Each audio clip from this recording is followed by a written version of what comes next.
ये माना कि फ़न निखरता है रियाज और इल्म से, लेकिन हो अल्लाह जिस पर मेहरबान वही फ़नकार बनता है। आज हम आपको एक ऐसे फ़नकार से मिलाने जा रहे हैं जिनका नाम हिंदुस्तान, पाकिस्तान जैसे मुल्कों में बड़े अदब से लिया जाता है। जी हाँ, मैं बात कर रहा हूँ शफ़क़त अमानत अली खान जी की। Welcome to Day and night News. बहुत शुक्रिया। आप का जो ताल्लुकात है वो क्लासिकल मौसीकी से है। आपके चचा, आपके वालिद साहब जो थे, उन्होंने ठुमरी, दादरा, गज़ल, ये सब उनका जॉनर रहा। तो pop as a pop singer launch होना, ये इरादा कैसे आपने डिसाइड किया? ये बहुत कॉलेज के दिनों से बहुत शौक़ था कि कुछ मिक्स्ड करें और कुछ तजुर्बात करें, कुछ जिसके लिए बहुत दूसरा यूरोपियन म्यूज़िक था, वेस्टर्न म्यूज़िक था, वो बहुत सुना था। तो उसको सुनने के साथ साथ एहसास हुआ था कि बहुत सारी चीज़ें ऐसी हैं जो हम लोग फ्यूज़ कर सकते हैं। तो शुरू से एक था एक्सपेरिमेंट करने का एक रुझान जो था, तो वो जब मौका मिला तो रिकॉर्ड कर लिया। अच्छा, आपने एक इंटरव्यू में कहा था कि संगीत जिस तरह का मर्जी आप गाएं, मगर उसकी जो बुनियाद है वो क्लासिकल रहेगा। तो किस तरह से आप अपने अलग अलग जो संगीत है उसमें क्लासिकल अहम समझते हैं? देखिए, क्लासिकल बहुत अहम है। अगर हम अपने ठाठ और अपने जितने भी राग हैं, जितना मुझे पता है, वो तकरीबन बेस है हर गाने की।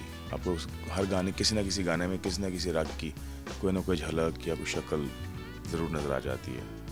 क्योंकि क्लासिकल जो मौसीकी है, इतनी ज़्यादा, इतनी वुसअत है इसमें कि वो हर बंदे का काम नहीं है।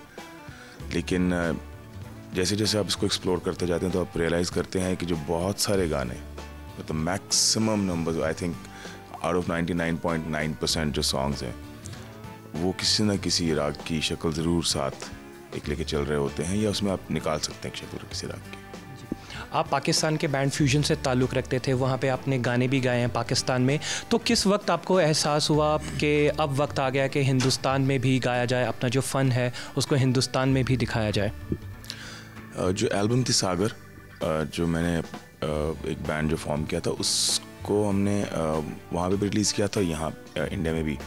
इंडिया में शायद वो कुछ 3 महीने या शायद 6 महीने के गैप से रिलीज़ हुई थी, 6 महीने बाद।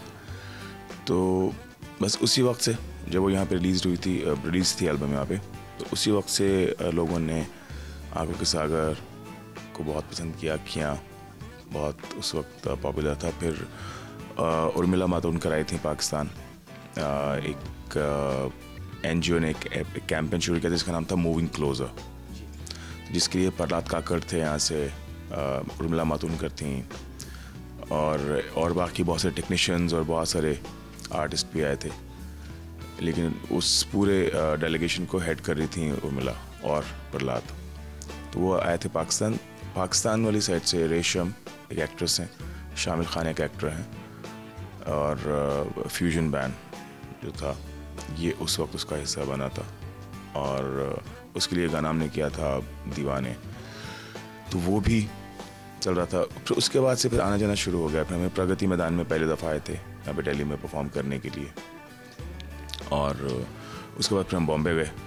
फिर एहसान से बात हुई और फिर वो मितवा हुआ और फिर वो फैलता गया। जी। अच्छा, आज चंडीगढ़ आने का सिलसिला किस तरह हुआ? गाने के लिए आए और आज शो है यहाँ पे, और